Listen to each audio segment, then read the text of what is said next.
এই সেই নদী গাইস, এই সেই নদী যার পাশে বসলে মনে করেন যে একটা শান্তি পাওয়া যায়, আর শান্তি খুঁজে পাওয়া যায়। হয়তো কালকে বাড়িতে থাকতেও পারি, আর হয়তো কালকের মধ্যে আর কি চলে যাইতে হবে বিকালের দিকে। কিছু করার নাই, সবই সময়। আর চলে গেলে 3 মাস পরে আবার দেখা হবে এই নদীর সাথে, আর আপনাদের সাথেও। কারণ আমি আর ফোন নিতাছি না আমার সাথে করে, আর ফেসবুক আর অ্যাক্টিভ হবো না, কোথাও অ্যাক্টিভ হবো না। জাস্ট একটু দেখাই গাইস, জাস্ট অসাধারণ। দেখেন, এটার নাম হচ্ছে আড়িয়াল খাঁ নদী। আর বেশিরভাগ বিকাল টাইমে আমি এখানে বসি। আর আজকে স্পেশালি বসা হচ্ছে, কালকে চলে যান, সো যার কারণে আমি একটু দেখতে আসছিলাম। আসলে I will miss that.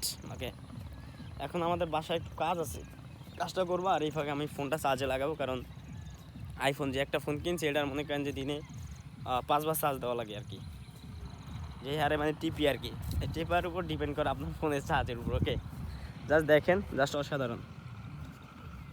Okay, just you can see what a view.